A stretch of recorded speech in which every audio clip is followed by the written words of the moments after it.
안녕하세요. 결혼한 지 올해로 3년 차인 30대 여성입니다. 사랑만 있으면 그게 뭐가 됐든 극복할 수 있다는 어리석은 생각으로 남편과 결혼했어요. 그러니 한마디로 제 팔자 제가 꼬았지요.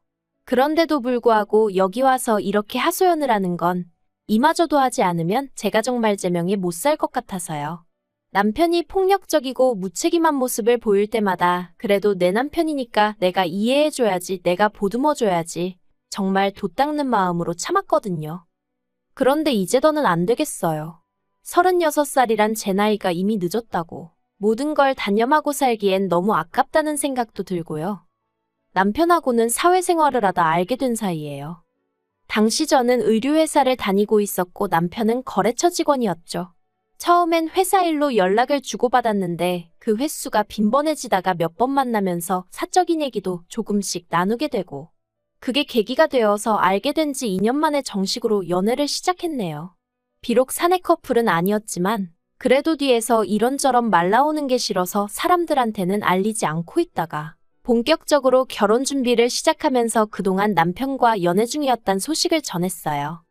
사실 제 연애 소식이 뭐라고 그렇게 쉬쉬했나 하는 사람들도 있었겠지만 거기엔 제 나름대로 이유가 있었습니다. 저희 친정부모님은 제가 중학생 때 이혼을 하셨거든요. 이런 말이 어떻게 들릴지 모르겠지만 솔직히 부모님의 이혼 소식을 들었을 때 별로 그다지 놀라진 않았어요. 워낙에 어려서부터 두 분 사이에 다툼이 잦았기에 평생 같이 사실 것 같진 않았거든요. 아무튼 그래도 뭐 외도를 했다거나 그런 건 아니었기에 비교적 원만하게 헤어지셨답니다. 저는 친정어머니를 따라갔고요. 하지만 원만하게 헤어지셨다고 해도 이혼이 저에게 미친 영향은 꽤나 컸습니다. 일단 저희 부모님은 같이 장사를 하셨다 보니 동네에 같이 아는 분들이 참으로 많으셨어요. 그렇다 보니 사람들끼리 이러쿵저러쿵 걱정이 되니까 그러는 거라곤 했지만 그래도 별의별 소리가 다 나오더라고요. 그래서 그때 저도 결심했죠. 누구를 만나고 헤어지는 건 정말 조심해야 되는 일이라고요. 사람들한테 괜히 말할 필요도 없고. 그래서 남편과 연애를 시작했을 때도 남들이 알게 될까봐 조심조심했던 거예요. 아무튼 그렇게 주변 사람들에게 알리고 양쪽 부모님들을 만나서 인사도 드렸습니다. 그런데 시댁이 가난한 건 알고 있었어요. 연애할 때도 남편이 자기가 어려서부터 얼마나 어렵게 자랐는지 지금도 어머님 아버님이 돈 때문에 고생을 얼마나 하시는지 그런 이야기를 종종 했었거든요. 그리고 아니나 다를까 정말 손가락 빨고 살 만큼 가난한 건 아니었지만 그래도 반전세에 거주하시면서 노후 준비도 하나도 되어 있지 않았어요. 그런데 이런 조건을 알면서도 왜 결혼을 했냐면 저라고 조건이 얼마나 나은 건 아니었거든요. 시댁에서는 저희 부모님이 이혼 후 따로따로 사시는 걸 제 흠이라고 여기셨고 저 또한 나름대로 그게 제 컴플렉스였으니 저는 이혼한 부모 밑에서 자랐으니까 시부모님의 가난 정도는 이해해야 할 것만 같았어요. 그리고 한편으론 사이가 좋지 않으셨던 친정부모님에 반해 시부모님은 그런 와중에도 사이는 무척 좋으셨거든요. 그래서 그런 부모님 밑에서 자란 남편이라면 배우잣감으로 딱이란 생각도 들었고요. 물론 지금은 너무 후회합니다. 사람 성격이란 게 1, 2년 연애했다고 다 알 수 있는 건 결코 아니었어요. 생각해보면 저희 친정부모님도 그 당시에 흔치 않게 연애 결혼을 하셨는데 그럼에도 불구하고 같이 사는 내내 그렇게 싸우고 결국 성격 차이로 이혼을 하셨잖아요. 그런데 전 무슨 자신감으로 남편 성격이 어떻다 저떻다 판단을 내리고 결혼까지 결심했던 건지. 여담이지만 저희 친정부모님은 이혼 후 각자의 삶을 살고 계세요. 그리고 두 분 다 여전히 저에게 잘해주시죠. 하지만 아무래도 다 같이 한 집에 사는 건 아니다 보니 언젠가부터 친정어머니나 아버지께 저에 관한 이야기들을 시시콜콜 말하기가 어려웠어요. 그래서 결혼 전에도 이렇다 저렇다 상의 같은 걸 하기가 힘들었고요. 아무튼 그래서 제 나름대로 제 조건도 완벽치 않으니 가난한 시댁 정도는 제가 안고 가야 할 문제라고 생각을 하고 그렇게 결혼을 결심하게 되었네요. 그런데 제가 정말 생각이 짧았습니다. 가난한 시댁도 문제였고 남편은 결혼 후 제가 전혀 예상하지 못한 모습을 보여주기 시작했거든요. 그건 바로 술이었어요. 연애하는 동안에도 둘이 가끔 술을 마신 적은 있어요.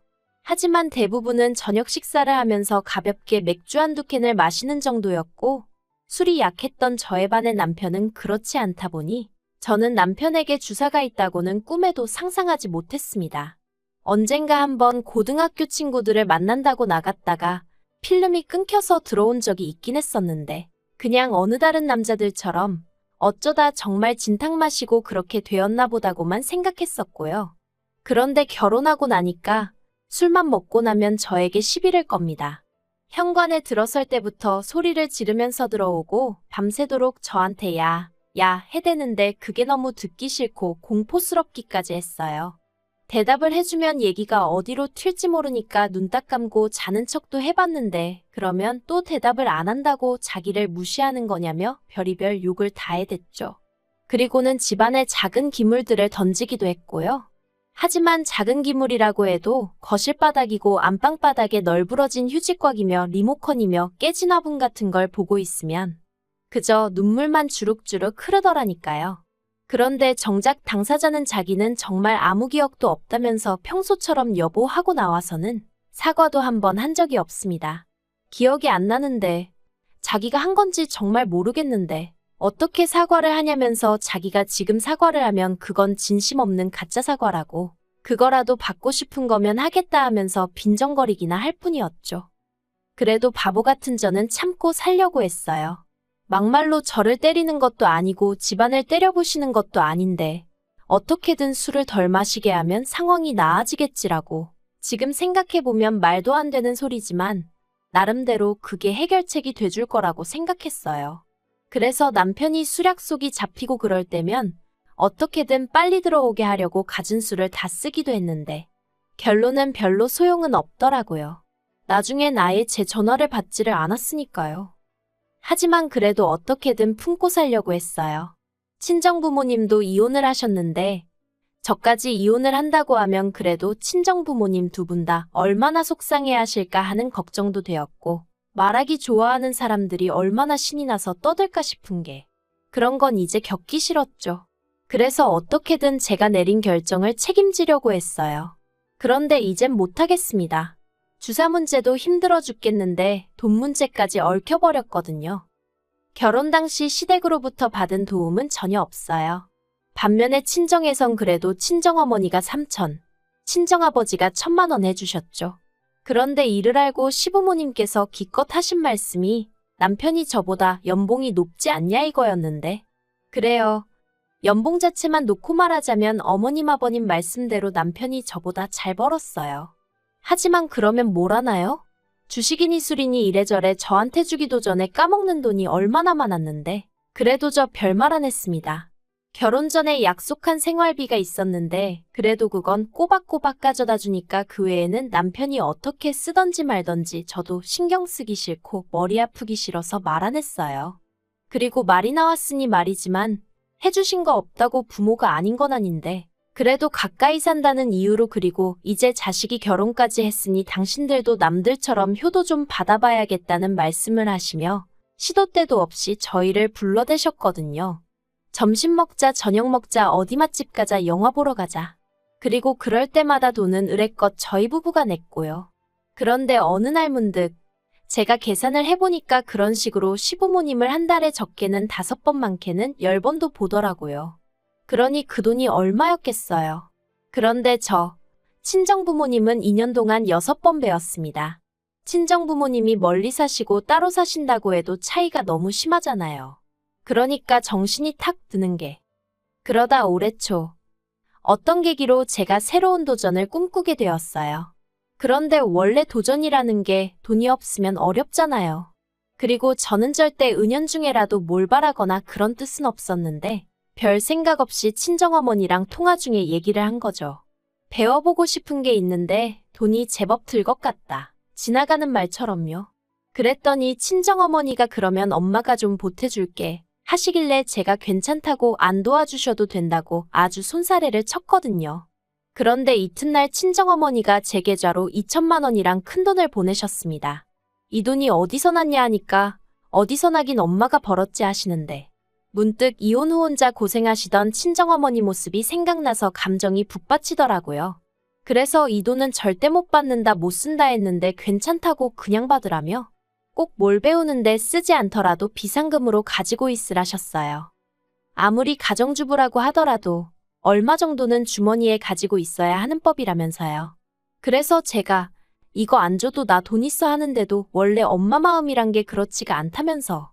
그래서 더는 거절 안 하고 제가 갖고 있기로 한 거죠. 그런데 그런 일이 있고 얼마 지나지 않아 남편이 회사에서 사고를 치고 왔습니다. 남편이 회사 동료들하고 술 딱 한 잔만 하고 온다길래 그러라 한 게 화근이었죠. 새벽 2시, 3시가 돼도 집에 안 오더니 경찰에서 연락이 왔어요. 사실 필름이 끊기는 일은 있었어도 저를 괴롭히긴 했어도 어떻게든 기어서라도 집에는 들어오던 인간이었거든요. 그런데 경찰에서 연락이 왔으니 얼마나 제가 놀랐겠어요. 그래서 불이 나게 경찰서로 쫓아갔더니 세상에 남편이 자기 동료를 팼더라고요. 이게 다 무슨 일이냐, 어떻게 된 거냐 하니까 얻어맞았다는 동료가 하는 말이 술버릇이 진짜 개같다면서 실적 문제 가지고 얘기가 나오니까 자기더러 부장이랑 잤냐 어쨌냐에 대더니 대뜸 자기 가방을 패대기를 쳐가지고 그 안에 있는 노트북이랑 뭐 이것저것 다 망가졌다는 거예요. 그러면서 이거 그냥 안 넘어갈 거라는데 일단은 제가 할 수 있는 게 뭐가 있었겠어요. 계속해서 죄송하다 죄송하다 머리만 조아렸죠. 그리고 어떻게 해서 집에 데리고 오기는 했는데 이건 진짜 왼수도 이런 왼수가 없다 싶은 게 속 터져 죽겠더라고요. 하지만 여기까지 했으면 됐다. 나머지는 남편이 알아서 하게 내버려둘 심산이었습니다. 자기도 술 처먹고 사고를 치면 어떤 후폭풍이 오는지 알아야 할 거 아닌가 싶어서요. 그런데 바로 다음날 회사에 출근은 했는데 이제 회사에서도 난리가 났나 봐요. 그 맞았다는 동료가 저희 남편이 부장이랑 잤냐 어쨌냐 그랬다는 소리까지 다 얘기를 해서는 그 부장도 명예훼손으로 고소하겠다고 뒤집어지고 그러자 회사에선 남편더러 합의해라. 합의하면 회사에서 내보내진 않겠다 그렇게 나오더랍니다. 남편이 그 이야기를 저한테 하면서 아주 징징거리고 쥐어짜대는데 솔직히 제 기분이요? 뭐 어쩌라고였어요. 내가 너 그렇게 술 처먹고 다닐 때 알아봤다 이거였죠. 그런데 남편이 합의해야 할 거 아니냐면서 저더러 돈 좀 달랍니다. 어이가 없어서. 그런데 저라고 여기까지 생각 못한 건 아니었거든요. 물론 회사 사람을 상대로 이런 일이 있을 줄은 몰랐지만 아무튼 그래서 제가 돈이 어딨냐, 당신 그간 나 생활비라고 얼마 떼주고 나머지론 다 뭐했냐, 당신이 알아서 해라 했습니다.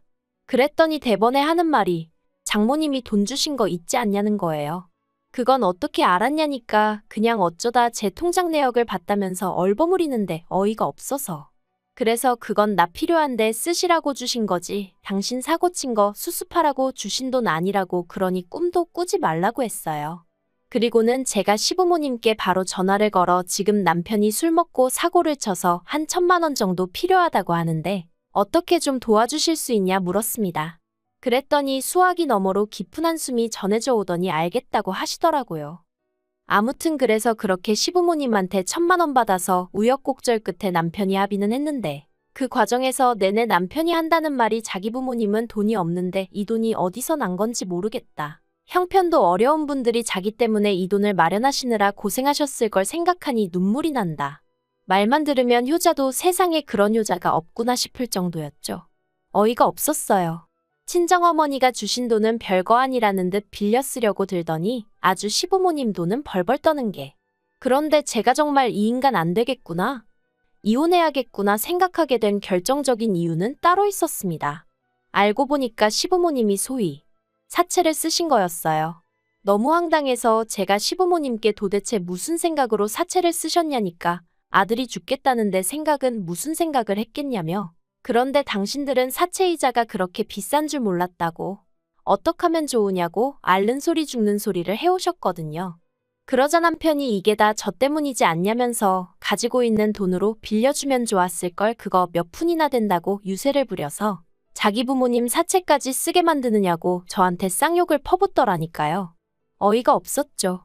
애시당초 남편이 술 먹고 깽판만 치지 않았으면 이런 일이 안 생겼을걸. 거기까진 따지지도 않고 돈 들고 있으면서도 안 빌려주는 제 탓이라고 우겨대는 꼬락서니가. 그래서 제가 남편더러 그걸 말이라고 하냐 이게 다 누구 때문인지 정말 몰라서 이러냐고 따지니까 아무튼 사채빚은 저더러 갚으랍니다. 됐다고 제가 화를 냈어요. 말도 말 같은 소리를 해야지 상대를 해줄 거 아니냐고. 그랬더니 남편이 그러면 저희 친정부모님께 전화를 할 거래요. 딸만 자식이고 사위는 자식도 아니냐고. 사위인 자기한테도 돈 좀 해달라고 할 거라나요? 제가 그러기만 해보라고 가만 안 둘 거라고 했습니다. 하지만 남편이란 작자가 아주 눈이 돌아가기라도 했던 건지 기어이 제 친정에 전화를 했더라고요. 다행히 친정어머니께선 어느 정도 돌아가는 상황을 알고 계셨기에 또 술 먹고 이런 소리를 하는 거냐 화를 내시곤 그대로 다시 저희 시부모님한테 전화드리고 난리도 그런 난리가 없었네요. 그래도 다행히 저희 시부모님도 이번 일을 통해서 남편의 주사가 생각보다 심한 문제라는 걸 인지하셨기에 저와 친정부모님께 유감의 뜻을 전해오긴 하셨습니다만 결국 그 염치라는 것도 핏줄의 흐르기라도 아는 건지 어찌됐건 일단 급한 불은 꺼야 하지 않겠냐며 어머님께서 저희 친정어머니더러 돈 좀 빌려달라고 하셨다는 겁니다. 갚는 것도 되는 대로 조금씩 돌아가시기 전엔 다 갚을 거라고 하시면서요. 저희 친정어머니 말씀이 정말 기도 안 차시더래요.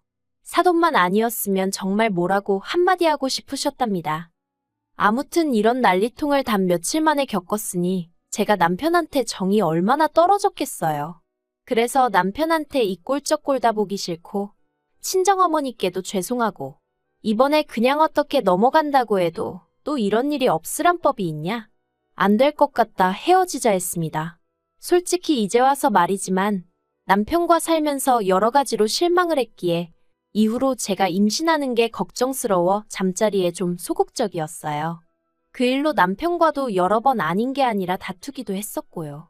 근데 정말이지 그러길 잘했다는 생각만 들더라니까요.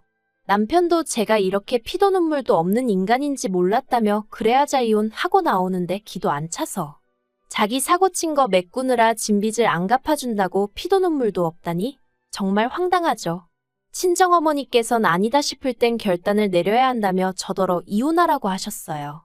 당신이 이혼을 하셨다 보니 행여나 쉽게 말한다 소리가 나올까봐 그간 몇 번이나 이혼하라 소리가 목구멍 끝까지 올라왔는데 참으셨었다며 이젠 정말 해야겠다고 이혼 그거 별거 아니라며 저더러 제 능력으로 벌어먹고 살 수 있는데 뭐가 걱정이냐 그리고 엄마도 있으니 기죽지 마라. 그 말이 어찌나 힘이 되던지 괜히 눈물까지 나더라니까요. 그래서 어제 남편하고 이혼 서류 접수했고요. 이제 시간만 흐르면 되는 상황입니다. 부디 한 달 동안 남편이 정신을 차린다던가 그래서 이혼만큼은 하기 싫어진다던가 그런 불상사는 없었으면 좋겠어요. 어머님 아버님께선 벌써 당신 아들이 어디 가서 저만한 며느리는 두 번은 못 데려올 거란 깨달음을 얻기라도 하셨는지 저한테 눈물로 호소를 하고 계시지만 어머님의 염치 없고 뻔뻔하신 태도도 제가 이혼을 결심하는데 한몫했거든요. 그러니 뭐 어머님의 눈물을 봐도 전 아무런 느낌이 없었어요. 아무튼 제가 제 팔짝 꼬았기에 제가 스스로 풀어봐야죠. 누굴 탓하겠어요. 그저 두 번의 같은 실수는 하지 않도록 조심하며 지낼래요.